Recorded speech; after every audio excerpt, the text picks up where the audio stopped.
My son sat at the reading of the will with a smug smile, convinced that I would get nothing from his mother's $34 million inheritance. But when the lawyer read one single sentence, everything changed. The smile disappeared from Dustin's face, and he started screaming so loudly that the walls of the office shook. Before we continue, please subscribe to the channel and let us know where you are listening in the comments.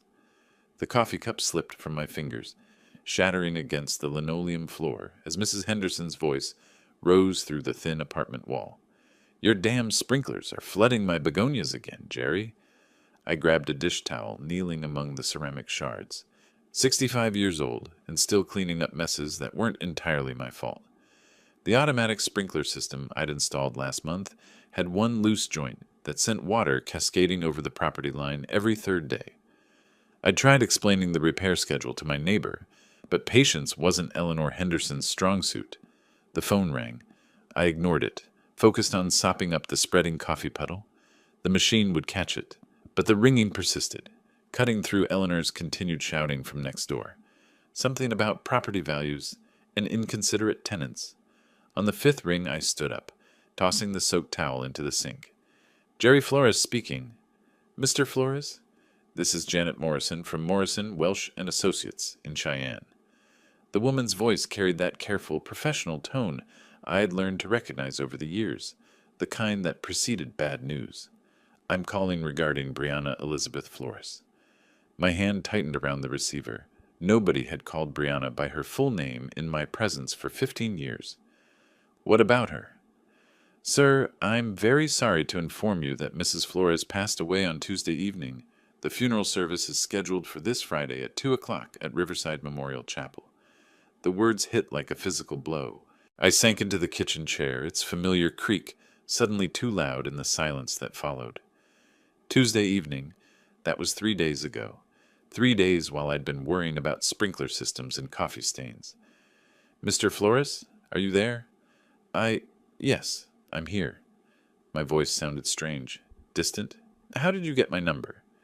"Your name was listed in Mrs. Flores's personal effects as an emergency contact. I understand you were previously married?" "Previously married.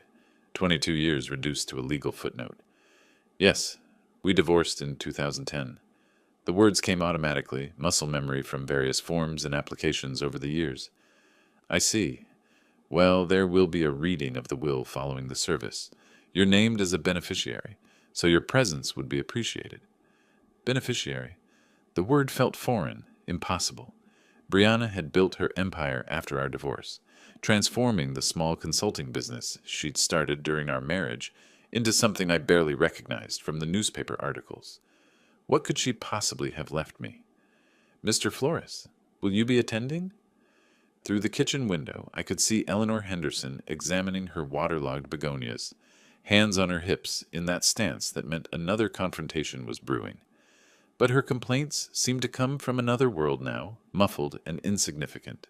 "The chapel?" I said slowly. "Which one did you say?" "Riverside Memorial on Grand Avenue. The service begins at 2, followed by a brief reception. The will reading is scheduled for 4:30 in our offices downtown."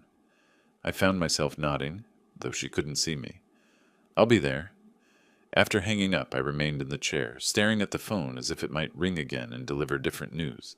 The coffee stains on the floor had already begun to set, dark rings that would need scrubbing. But I couldn't move, couldn't process the simple fact that Brianna, vibrant, stubborn, impossible Brianna, was gone. The afternoon light slanted through the kitchen window, illuminating dust motes that danced like memories I'd tried so hard to forget. As I sat there, the name Brianna Elizabeth Flores echoed in my mind, each syllable pulling me backward through time until I was standing in Murphy's Diner on a snowy February evening in 1987, watching a woman in a red wool coat argue with the manager about his hiring practices. "You're telling me you won't consider female applicants for weekend manager because women can't handle the pressure?" Her voice carried across the nearly empty restaurant, clear and uncompromising. "That's the most ridiculous thing I've heard all week." I'd stopped mid-bite of my apple pie, fork suspended halfway to my mouth. The woman had turned slightly, and I could see her profile. Sharp cheekbones, determined jaw, dark hair that caught the fluorescent light. She was magnificent in her anger, and I found myself hoping the manager would keep arguing just so I could listen to her tear his logic apart. "Ma'am, I didn't mean any offense." "Of course you didn't mean offense. You just meant to discriminate." She pulled a business card from her purse, sliding it across the counter. "When you change your mind about hiring based on qualifications rather than outdated assumptions, call me." The door chimes jingled as she left, and the diner felt smaller somehow, drained of electricity. I watched through the window as she climbed into a blue Honda Civic, noting how she checked her mirrors twice before pulling into traffic. Careful, methodical, but not afraid to fight for what was right. "That one's trouble," the manager muttered loud enough for the whole place to hear. I stood up, leaving a $5 bill next to my half-eaten pie. "No," I said, surprising myself with my certainty. "That one's extraordinary." The business card lay abandoned on the counter. Brianna Chen, business consultant. I memorized the phone number before stepping into the February wind. It took me 3 days to work up the courage to call. When I finally did, she answered on the second ring with a brisk, "Brianna Chen, this is Jerry Flores. We haven't met, but I saw you at Murphy's Diner on Friday night." A pause. "The man with the apple pie who defended my honor to the manager? You heard that?" I was getting my gloves from the car. "You left a good tip, too." I could hear the smile in her voice. "So, Jerry Flores, what can I do for you?" "Have dinner with me. Somewhere better than Murphy's." Another pause, longer this time. "Are you asking me on a date, or do you need business consulting?" "Definitely a date. Though if you have any advice about convincing beautiful women to have dinner with strangers, I could use the consultation." She laughed, a real laugh, not the polite sound women sometimes made when men tried to be charming. "Saturday night, Romano's on 3rd Street, 7 o'clock. She wore the same red coat to dinner, but underneath was a black dress that made my pulse race. We talked for 3 hours about everything except business. Her childhood in California, my job at the power plant, our shared love of old movies and newer books. When she laughed at my story about accidentally flooding my apartment while trying to fix a leaky faucet, I knew I was falling. 6 months later, I proposed in that same diner, sliding a ring across the same counter where she'd left her business card. "Marry me, Brianna Chen. Make me the luckiest man in Wyoming." She said yes before I'd finished asking. Our wedding day blazed with September sunshine, the kind of perfect weather that makes promises feel possible. Brianna wore her grandmother's dress, altered to fit her smaller frame, and carried wildflowers we'd picked that morning. My hands shook as I slipped the ring onto her finger. "Forever," she whispered, and I believed her completely. Dustin arrived 2 years later, a squalling, red-faced miracle who transformed our quiet house into something alive with purpose. I remember standing in the hospital room, watching Brianna cradle our son with the same fierce determination she brought to everything else, and thinking that this perfect moment, was all I'd ever need. But even then, holding that perfect baby, I noticed how Brianna's eyes occasionally drifted to the business magazine someone had left on the nightstand.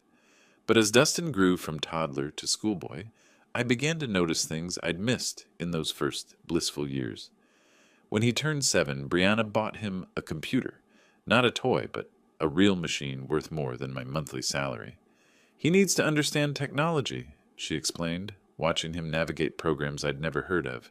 "The future belongs to kids who think digitally." I'd suggested teaching him to fish instead. She'd laughed, but not kindly. We'd moved by then to Hillcrest Avenue, a house with 3 bathrooms and a kitchen island bigger than our old apartment. Brianna's consulting firm had landed a contract with a mining consortium, and suddenly we had money for things I'd never imagined needing. A housekeeper came twice a week. Our refrigerator dispensed ice through the door. Dustin's bedroom looked like a toy store. "Isn't this wonderful?" Brianna asked one evening, gesturing at our new dining room with its crystal chandelier and table that seated 12. "We can finally entertain properly." I missed our old kitchen table, scarred from years of Dustin's coloring projects and our late-night conversations. This new table reflected light like a mirror, showing every fingerprint, demanding coasters and placemats. The entertaining started almost immediately. Business associates, potential clients, Other successful couples whose conversations revolved around market share and investment strategies. I'd wear my best shirt and try to contribute, but discussions about hedge funds and corporate restructuring left me feeling like I was speaking a foreign language badly. Jerry works at the power plant, Brianna would explain when someone asked, and I heard something new in her voice, not pride, but an apologetic edge, as if my job required an excuse. Dustin thrived in this new world. At 10, he could discuss computer programming with Brianna's tech-savvy clients. At 12, he was critiquing the wine choices at restaurants I couldn't afford on my own. At 14, he rolled his eyes when I suggested family camping trips, preferring Brianna's business conferences in Denver and Salt Lake City. "Dad doesn't understand," became his favorite phrase, usually delivered with the exasperated sigh of someone far too sophisticated for mundane concerns. The first real fight came on Dustin's 15th birthday.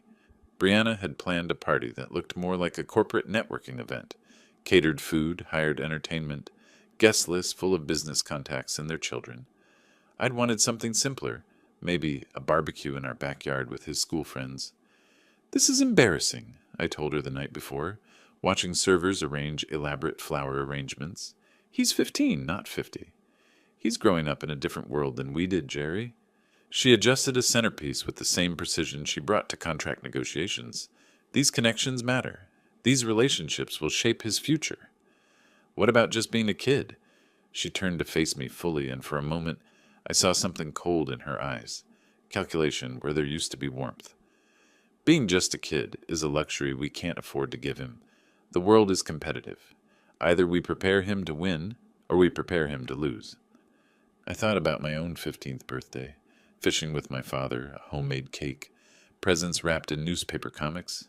It had been perfect in its simplicity. The party was a success by Brianna's standards.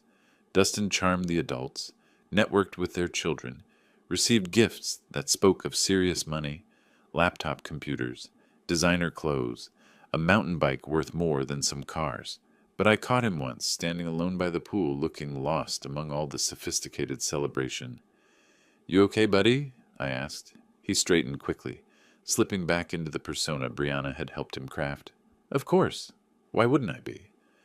But for just a moment, I'd seen the confused little boy underneath all that premature sophistication, and it broke my heart.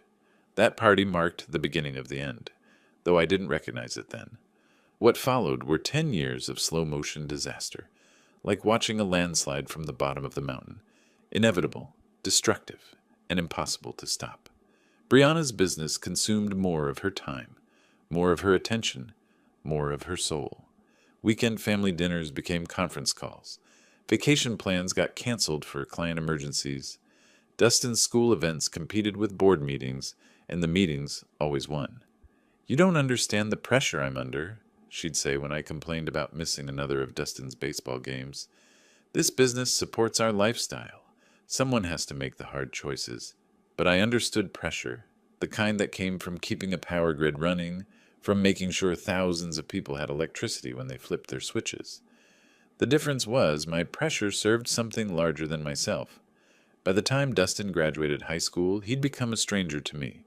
Brianna had groomed him into her perfect prototype, sharp, ambitious, dismissive of anything that didn't advance his prospects. When I suggested he consider trade school along with college applications, he looked at me like I'd suggested he become a medieval serf. "Dad, that's exactly the kind of thinking that's holding you back," he said, 17 years old, and already talking like a business consultant. "You settled for mediocrity. I won't make that mistake." The words hit like physical blows. Settled for mediocrity. As if 25 years of keeping the lights on for our community meant nothing. As if being a steady, present father was somehow shameful. College made everything worse. Dustin chose business school, Brianna's alma mater, naturally, and came home for holidays full of theories about market dynamics and personal optimization. He looked at our house, our life, our values, with barely concealed contempt. "You could do more, Dad," he'd say, as if my contentment was a personal failing.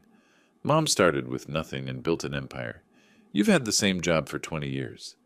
"Some things matter more than money," I'd reply, but he'd already stopped listening.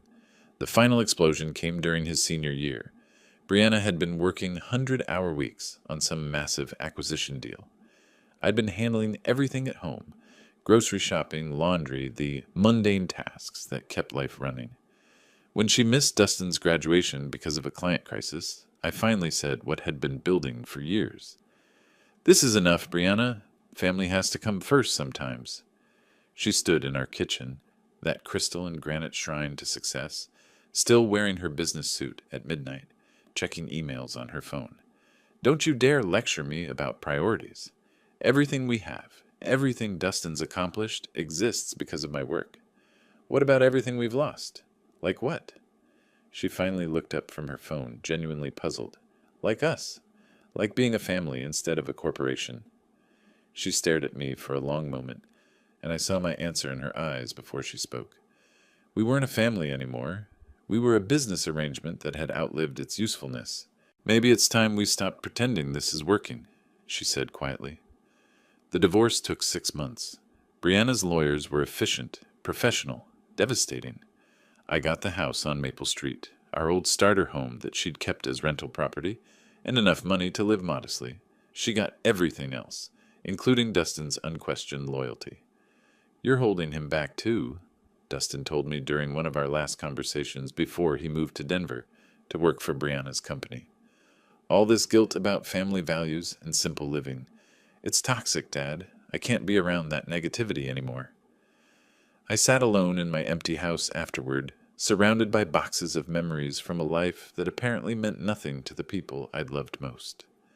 Now, 15 years later, the afternoon light was fading outside my apartment window.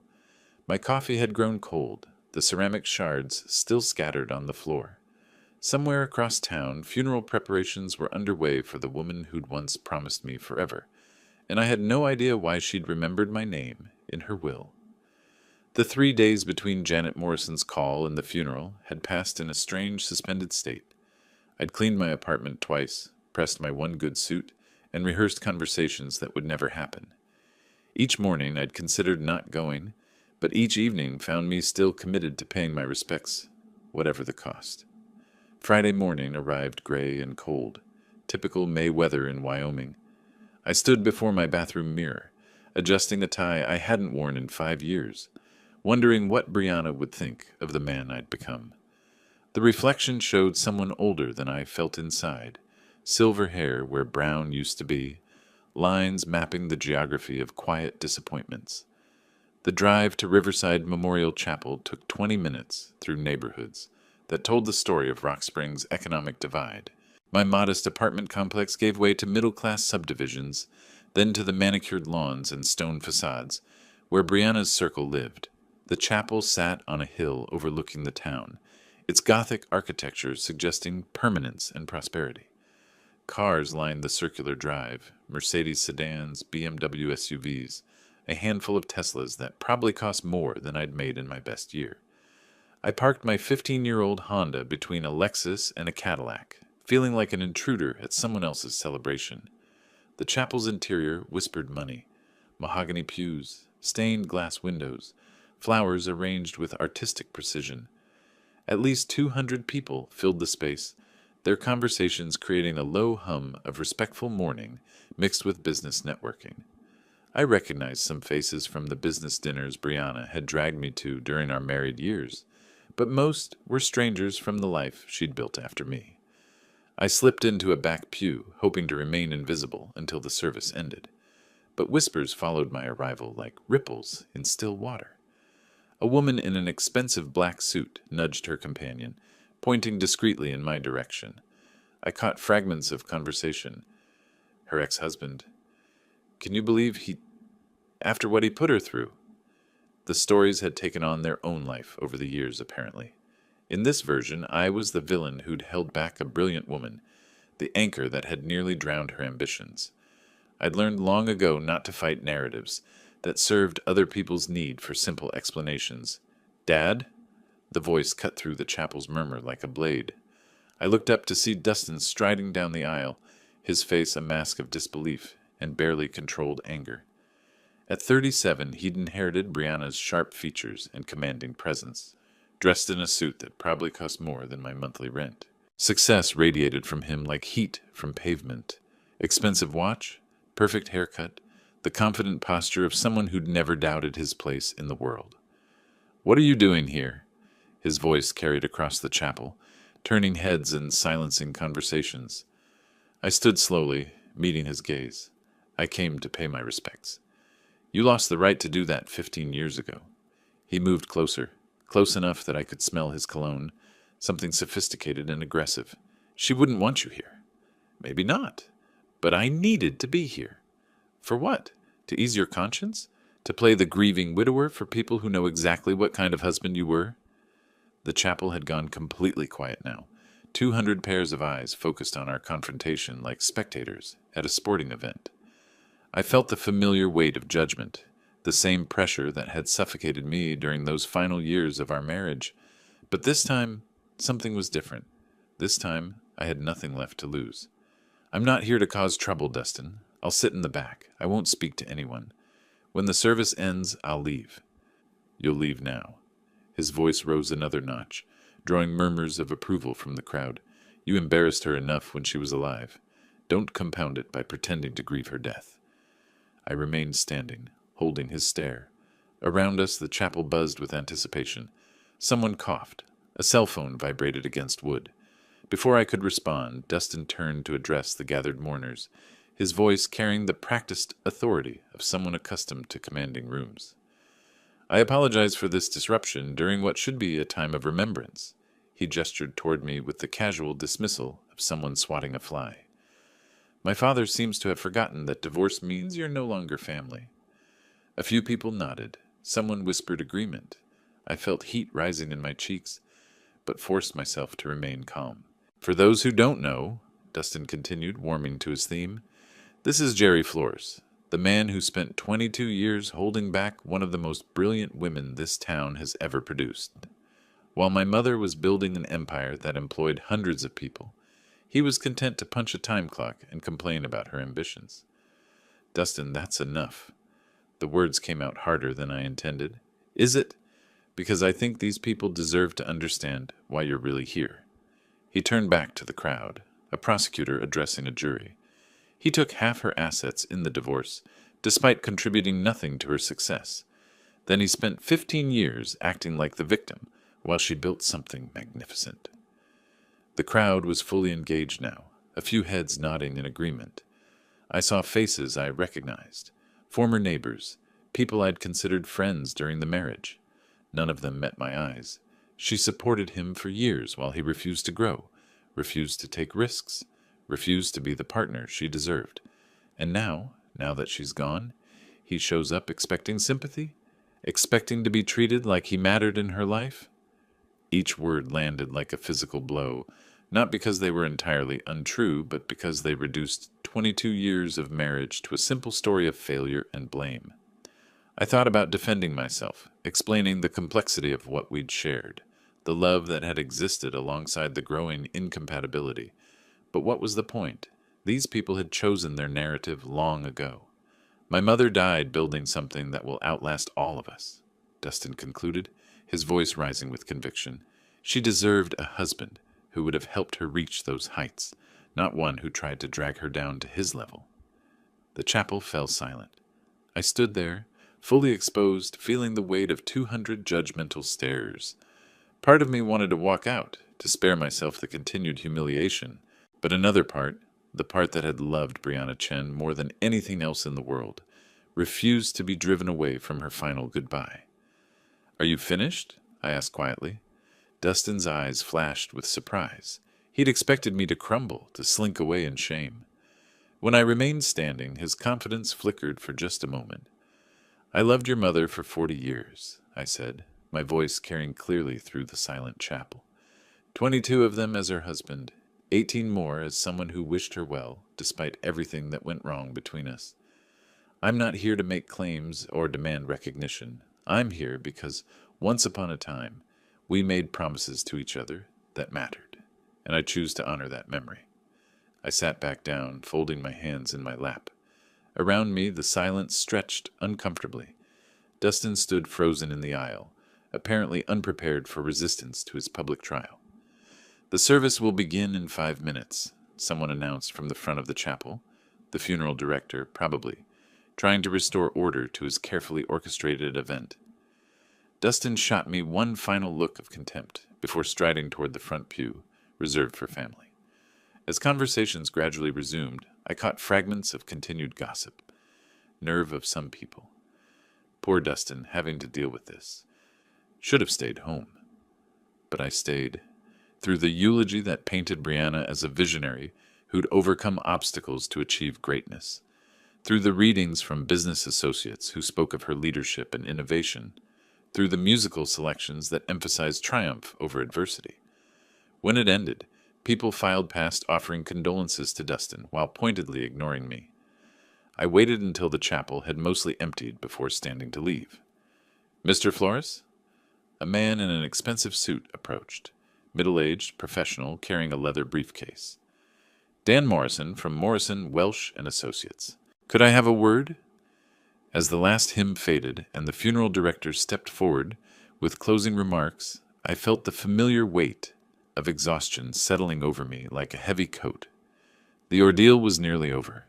In a few minutes, I could slip out through the side door, drive home to my quiet apartment, and try to forget this entire humiliating experience. Around me, people were gathering their things, purses, programs, the subtle restlessness that signals a formal event's end. Dustin stood near the front, accepting condolences with the practiced grace of someone accustomed to being the center of attention. A few people glanced my way, but most had already dismissed me as irrelevant to the day's proceedings. I was reaching for my jacket when a voice stopped me. "Mr. Flores?" Dan Morrison approached with measured steps, his expensive suit impeccable despite the long ceremony. Up close, he looked younger than I'd expected, maybe 50, with sharp eyes behind wire-rimmed glasses, and the kind of confident bearing that came from years of handling wealthy clients' affairs. "I'm sorry for your loss," he said, extending his hand. "Dan Morrison, Morrison, Welsh and Associates. We spoke briefly after the service. Thank you." I shook his hand, noting the firm grip and direct gaze. "The service was very nice. Brianna would have appreciated it." "Indeed. She was quite specific about her final arrangements." He paused, glancing around the emptying chapel. "I wonder if I might have a word with you and Dustin. There are some matters we need to discuss regarding Mrs. Flores's estate." Before I could respond, Dustin appeared at my shoulder, his expression shifting from practiced grief to alert interest. "Dan! Finally! I was wondering when we'd handle the business side of things." "Of course, Dustin. These matters require careful attention." Dan's voice carried the measured tone of someone accustomed to delivering important news. "I'd like both of you to come to my office for the reading of your mother's will." "Both of us?" Dustin's eyebrows rose. "Is that necessary? I mean, he's not." He gestured vaguely in my direction. "Your father is specifically named in the will, Dustin. His presence is required by law." I felt a flutter of surprise. Named in the will? That seemed unlikely, given everything that had passed between Brianna and me. More likely some minor formality, perhaps forgiving an old debt, or confirming that I had no claim to her estate. "I don't think that's necessary," I said quietly. "I'm sure it's just a formality. You don't need me there." Dan's eyes met mine directly. "I'm afraid I do, Mr. Flores. Mrs. Flores was very specific about who should be present for the reading, but both you and Dustin must be there." Something in his tone suggested this wasn't negotiable. Dustin looked annoyed, but shrugged with the casual confidence of someone who knew he had nothing to worry about. "Fine, let's get this over with." He turned to me with barely concealed impatience. "Try not to make this more difficult than it needs to be." The walk to Dan's office took us 3 blocks through downtown Rock Springs, past buildings that had watched the town's fortunes rise and fall with the energy industry. Dan maintained professional small talk, comments about the weather, the turnout at the service, carefully neutral observations that revealed nothing about what awaited us. His office occupied the top floor of a restored Victorian house, all dark wood and leather-bound books that spoke of established success. Certificates and diplomas lined the walls, interrupted by photographs of Dan with various local dignitaries and business leaders. It was exactly the kind of place Brianna would have chosen. Prestigious, but not ostentatious. Successful, but respectful of tradition. Please have a seat. Dan gestured toward two leather chairs positioned in front of his mahogany desk. Dustin claimed the chair closest to Dan, leaving me the one slightly to the side, which felt appropriate given my peripheral status in these proceedings. Dan settled behind his desk and opened a thick file folder, extracting several legal documents with the careful precision of someone who'd performed this ritual countless times. The afternoon light slanted through tall windows, illuminating dust motes that danced like tiny spirits in the suddenly quiet room. Before we begin, Dan said, adjusting his glasses, I want to express my condolences again. Brianna was not only a valued client, but someone I considered a friend. Her loss is deeply felt by everyone who knew her. Dustin nodded solemnly. I remained silent, unsure what response was expected from someone whose relationship with the deceased was so complicated. Dan lifted the top document, several pages bound with a blue backing, and cleared his throat. This is the last will and testament of Brianna Elizabeth Flores, executed on March 15, 2024, and properly witnessed according to Wyoming state law. The will supersedes all previous wills and codicils. Only 14 months ago, I wondered what had prompted Brianna to update her will so recently. Had she been sick? Had something happened that made her contemplate mortality? The will confirms that Mrs. Flores was of sound mind and disposing memory when these documents were prepared, and that she was under no undue influence or coercion. Dan's voice carried the formal cadence of legal proceedings, each word carefully enunciated. Dustin leaned forward slightly, his hands clasped together. I could see the anticipation in his posture, a man preparing to claim his inheritance, to finally step fully into the empire his mother had built. Dan turned to the second page of the will, his reading glasses catching the afternoon light, as he continued in his measured, professional tone. I hereby make the following specific bequests and devises, he read, his voice steady and clear. To my beloved son, Dustin Michael Flores, I leave the family home at 847 Hillcrest Avenue, along with all furnishings, artwork, and personal property contained therein. Dustin smiled, a satisfied expression spreading across his face. The Hillcrest house was worth at least $800,000, a substantial property with mountain views and enough space to entertain business associates properly. Additionally, Dan continued, I bequeath to Dustin the sum of $500,000 to be transferred from my primary investment account within 60 days of probate. $500,000, plus the house. I watched Dustin's reaction carefully, noting how his smile flickered slightly around the edges. He was pleased, certainly, but I could see him calculating in his head. $500,000 was significant money, but Brianna's business empire was worth far more than that. Where was the rest? Where was the company? That's wonderful, of course, Dustin said, his voice carrying a note of uncertainty he was trying to mask. But what about Mom's business interests? The company? Dan set down the first page and lifted the second, his expression remaining professionally neutral. I'm continuing with the specific bequests, Dustin. Please allow me to finish reading the relevant sections. I shifted in my chair, feeling increasingly like an intruder, witnessing a private family moment. $500,000 was more money than I'd see in several lifetimes. Combined with the house, Dustin was receiving an inheritance that would set him up comfortably for years. It seemed appropriate, natural even. He was Brianna's son, her chosen successor in life, the person she'd groomed to understand her world. The bequest to Dustin, Dan continued, includes the following conditions. The inheritance is contingent upon his continued employment with Flores Consulting Solutions for a minimum of 2 years following the date of this will's execution, or until such time as the company is sold or dissolved. Now Dustin looked genuinely confused. Conditions? What kind of conditions? And what do you mean, until the company is sold? Who would sell it? I'm reading the will as written, Dustin. These are your mother's words, not mine. A tension I hadn't noticed before began to creep into the room. Dustin's confident posture shifted slightly, his hands unclenching and reclencing in his lap. I found myself leaning forward despite my intention to remain detached from these proceedings. Let me understand this clearly. Dustin said, his voice taking on an edge I recognized from our confrontation at the chapel. I get the house and 500,000, but there are strings attached. And you're talking about the company being sold? That doesn't make sense. Mom would never sell the company. It was her life's work. Dan removed his glasses and cleaned them carefully, a gesture that seemed designed to give everyone a moment to process what they'd heard. When he replaced them, his gaze moved between Dustin and me with an expression I couldn't quite read. Your mother's will contains additional provisions that address the disposition of her remaining assets, he said quietly. The company, her investment portfolio, and several other significant holdings. Well then, let's hear them, Dustin demanded, his patience clearly wearing thin. What are these other provisions? I watched this exchange with growing unease. Something about Dan's manner suggested that we were approaching territory none of us were prepared for. The careful way he was parsing his words, the slightly apologetic tone creeping into his voice, it reminded me of the way doctors spoke when they had difficult news to deliver.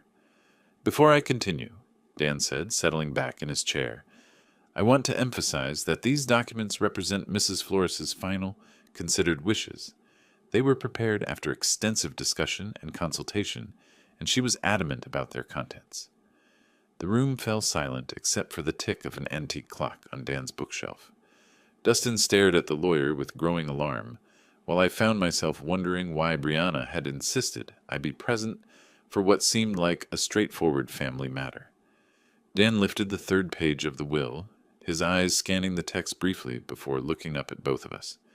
However, he said, his voice carrying a weight that made my stomach tighten, there are additional provisions that fundamentally alter the distribution of Mrs. Flores's estate. Dan lifted his reading glasses and looked directly at me for the first time since we'd entered his office. Something in his expression made my stomach tighten, a mixture of sympathy and professional obligation that suggested I was about to hear something I wasn't prepared for. However, he continued, his voice taking on additional weight, the will contains provisions for the disposition of Mrs. Flores's remaining assets, which constitute the majority of her estate. Dustin leaned forward even further, his hands gripping the armrests of his chair. Finally, let's hear about the company and the rest of her investments. Dan returned his attention to the document, clearing his throat with the deliberate pause of someone about to deliver life-changing news. To my former husband, Jerry Michael Flores, he read, his words falling into the quiet office like stones into still water, I bequeath the sum of $33.5 million to be transferred from my primary investment accounts and securities portfolio. The words hung in the air like smoke from an explosion. I felt my mouth fall open, a physical reaction I couldn't control. $33.5 million. The number was so large it didn't seem real. Didn't seem to apply to someone like me sitting in a lawyer's office in Rock Springs, Wyoming. There must be some mistake, I managed to say, my voice sounding strange and distant. Did you say 33 million? 33.5 million, yes. Dan's tone remained professionally neutral, but I caught something in his eyes. Not surprise, but the careful observation of someone watching expected chaos unfold. Dustin's face had gone completely white, then flushed red, as if his blood couldn't decide which direction to flow. What did you just say? Additionally, Dan continued reading, apparently determined to deliver the complete bombshell, I transferred to Jerry Flores, controlling interest in Flores Consulting Solutions, including all subsidiary companies, real estate holdings, and business assets. This transfer includes 65% ownership of all corporate entities and appointment as chairman of the board of directors. I couldn't breathe.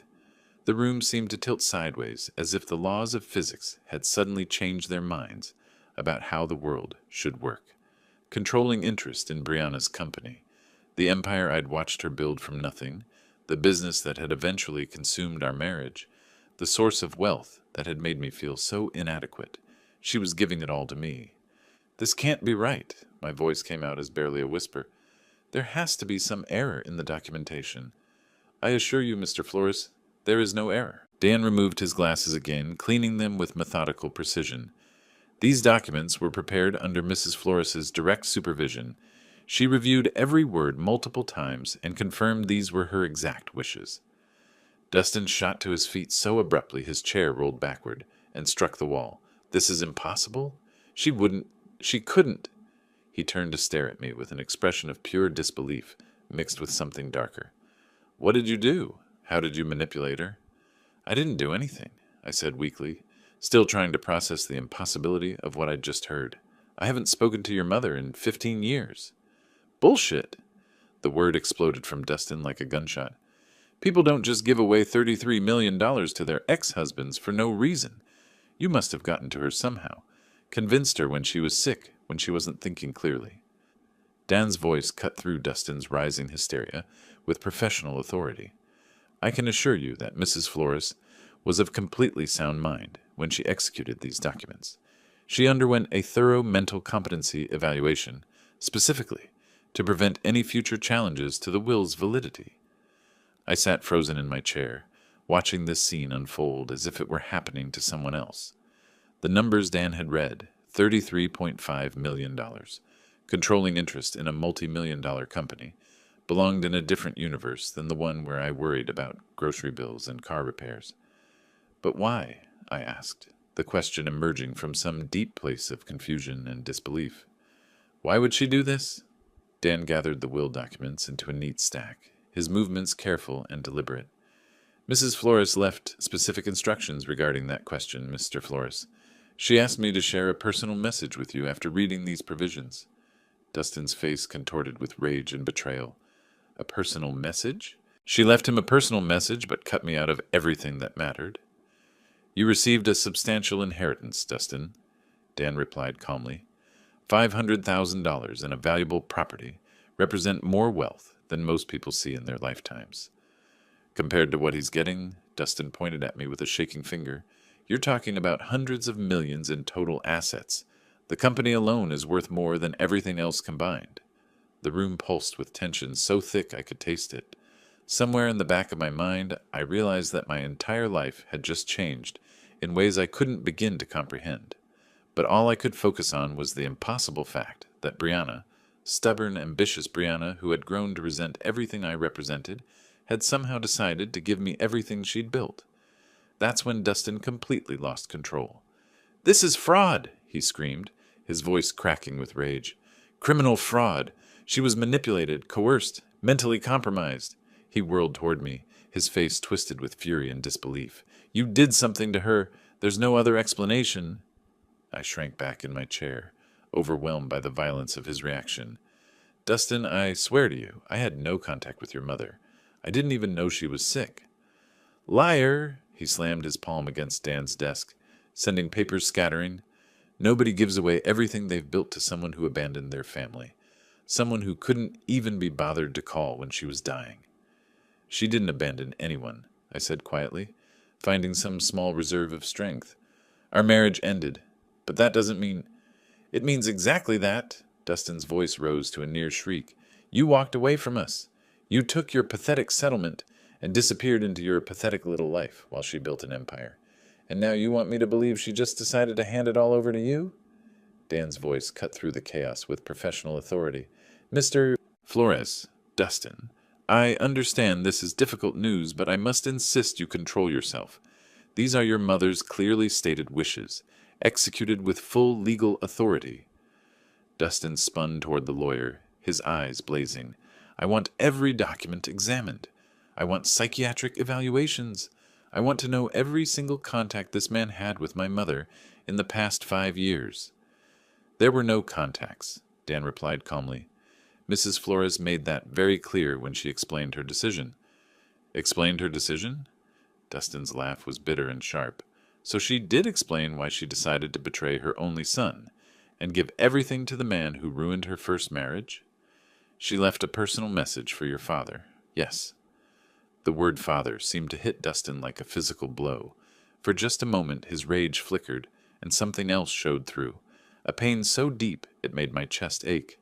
Then the fury returned, doubled in intensity. "He's not my father," Dustin snarled. "My father would have been there when she needed him. My father would have supported her dreams, instead of trying to drag her down." He turned back to me, his face contorted with years of accumulated resentment. "You're nothing but a failed man who couldn't handle being married to someone better than you." Each word landed like a knife thrust, not because they were entirely false, but because they contained enough truth to draw blood. I had felt inadequate during those final years. I had struggled with Brianna's success. I had been the one who couldn't adapt to the world she was creating. Maybe you're right, I said quietly. Maybe I wasn't the husband she deserved. But I never asked for this. I never expected this. Expected? Dustin's voice climbed another octave. You orchestrated this. Somehow, some way, you got to her when she was vulnerable, when she was sick or scared or... That's enough, Dan interrupted, his professional patience finally showing strain. Mrs. Flores was neither sick nor vulnerable when she made these decisions. She was, in fact, more determined and clear-minded than I'd ever seen her. Then why? Dustin demanded, his voice breaking slightly. Why would she do this to me? I was everything she wanted me to be. I worked for her company. I lived the life she planned for me. I became the son she could be proud of. The pain in his voice cut through my own shock. Despite everything, the years of hostility, the public humiliation, the bitter accusations, I saw him clearly for a moment. A man who had spent his entire adult life trying to earn his mother's approval, only to discover she'd given her ultimate validation to someone else. She left a message explaining her reasoning, Dan said gently. Would you like me to read it? Dustin's hands were shaking now, his whole body vibrating with suppressed rage and grief. A message? She couldn't explain it to my face, but she left a message for him? The message addresses both of you, actually. It was meant to be shared after the will reading. I found my voice, though it came out hoarse and uncertain. Maybe we should hear what she had to say. Dustin's eyes locked on mine with pure hatred. You have no right to make decisions here. You have no right to any of this. But even as he spoke, I could see the desperate need in his expression, the need to understand why his mother had chosen to shatter everything he'd believed about his place in her world. Dan was already reaching for another envelope, one with personal message, written across it in Brianna's familiar handwriting. Dan raised his hand, commanding silence with the authority of someone accustomed to controlling emotional courtrooms. Enough, both of you. His voice cut through the tension like a blade. Before this goes any further, I have something that will explain everything. He opened the manila envelope with Brianna's distinctive handwriting across the front, extracting several pages of cream-colored stationery. Brianna knew this moment would be difficult. She asked me to read this personal message after the will was announced. Dustin slumped back into his chair, his rage momentarily displaced by desperate curiosity. I remained frozen, afraid to hope for understanding, but desperate for any explanation that might make sense of this impossible situation. Dan cleared his throat and began reading in Brianna's own words. My dearest Jerry, if you're hearing this, it means I'm gone, and you're probably sitting in Dan's office, wondering if the entire world has lost its mind. I can picture your face, that expression you used to get when I'd rearranged the living room furniture without warning. Confused, but trying to be polite about it. Despite everything, I felt my lips curve into the ghost of a smile. She'd captured that expression perfectly, and somehow hearing her voice through Dan's reading made her feel present in the room. I know this inheritance comes as a shock. I know you're probably thinking there's been some terrible mistake, that you don't deserve this money, or this responsibility. But Jerry, you're wrong. You deserve every penny, and I'm going to tell you why. Dan paused, glancing up at both of us before continuing. I never stopped loving you. Not during our worst fights. Not during the divorce proceedings. Not during these 15 years of stubborn silence. I was angry with you for not understanding my ambitions, but I was angrier with myself for choosing those ambitions over our marriage. You tried to save us, Jerry. You begged me to find balance, to remember what mattered. I was too proud and too afraid to listen. The words hit me like physical blows. I felt tears starting, hot and unexpected, as decades of guilt and regret crystallized into this moment of impossible absolution. Dustin, the message continued, and I saw my son's head snap up at hearing his name. My beautiful, brilliant boy. I know you're furious right now, probably convinced your father somehow manipulated me. But, sweetheart, you're not ready for this inheritance. Not yet. Dustin's face went white, then red, cycling through emotions too quickly to track. You've lived your entire adult life in the shadow of my success, accepting the benefits without understanding the responsibility. You've never had to build something from nothing, never had to make the hard choices that wealth requires. More importantly, you've spent 15 years hating a good man for crimes he never committed. That's not true, Dustin whispered, but his voice lacked conviction. Dan continued reading. Jerry taught me about character, about integrity, about the kind of strength that doesn't need to prove itself through cruelty or judgment. I forgot those lessons when I chose money over marriage, business over love, but I never forgot the man who taught them to me. I was crying openly now, not caring how it looked. Brianna's words were rebuilding something inside me that I'd thought was permanently broken, the sense that I had value, that my quiet life of dignity and service meant something.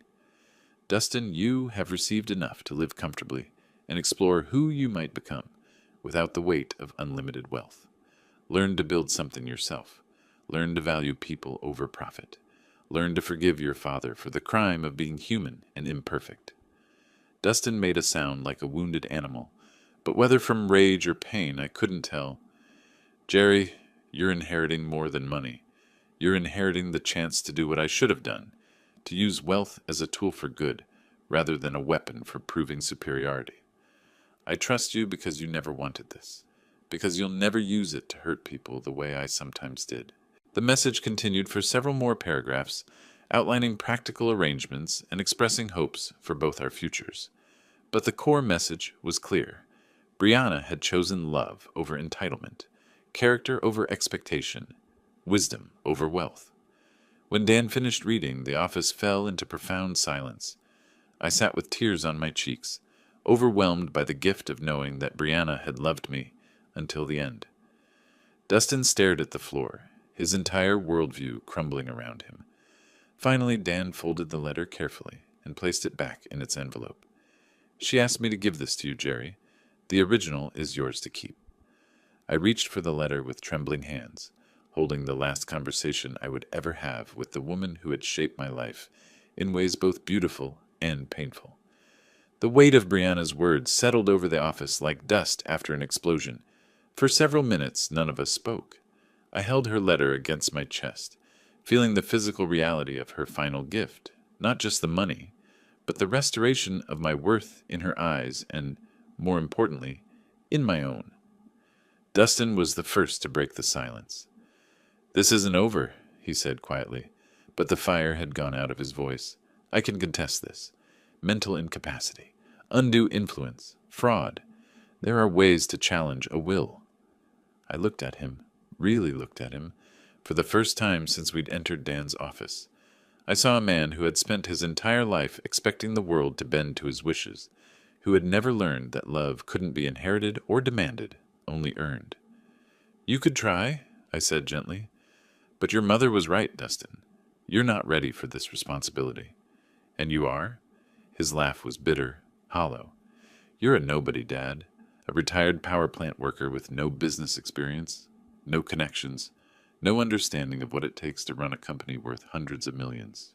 For a moment, the old Jerry, the one who had felt inadequate for 22 years, wanted to agree with him, but Brianna's words echoed in my mind. You deserve every penny. Maybe you're right, I said, standing up slowly. Maybe I don't know anything about running a business empire, but I know something your mother valued more than business expertise. What's that? I know the difference between serving others and serving myself. Dustin's face twisted with a final flash of rage. This is insane. She was sick. She was old. She wasn't thinking clearly. Dan's voice cut through the outburst with professional finality.